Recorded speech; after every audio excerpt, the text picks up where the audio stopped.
নমস্কার, আমার হেসেলের গল্পতে আপনাদের সবাইকে স্বাগত। আজ আমি তৈরি করব চিতই পিঠে। আমার শাশুড়ি মা বলতেন আজকে একটা করে তুলতেন, আর আমার মা বলতেন সাজের পিঠে অনেকগুলো করে হতো। আর আমি সাজের কোনো সাজ নেই আমার, আমি একটা ছোট লোহার কড়াইয়ে আমি তৈরি করব একটা একটা করে। এটা আমি বেটে নেবো, শুদ্ধ বেটে নেবো। এটা আতপ চাল ভিজিয়ে রেখেছিলাম রাত্রে, এটা আমি বেটে নেবো। আমার বাটা হয়ে গেছে। এর ভেতরে 2 চামচ আমি শুকনো নারকেল গুঁড়ো দিয়েছিলাম।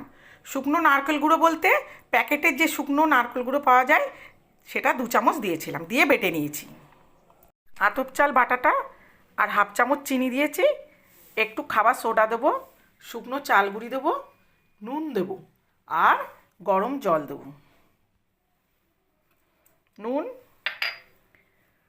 চাল গুঁড়ি, একটু খাবার সোডা, এবারে গরম জল দিয়ে এবারে মেখে নেব।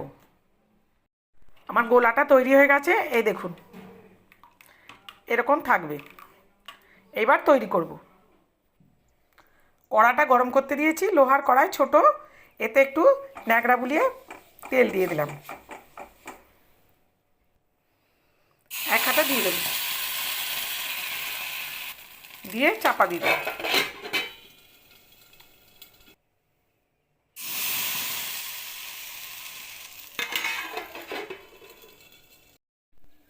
দেখুন আজকে আমার হচ্ছিল না, তাই জন্য আমি চাটুতে এরকম সরু চাকলির মতো করে নিচ্ছি। কষ্ট করে নিই, এই সরু চাকলির মতো করে নিয়েছি, গুড় দিয়ে খাবো। এই দেখুন, এই যে আমার তৈরি হয়ে গেছে, এবার আমি গুড় দিয়ে খাবো।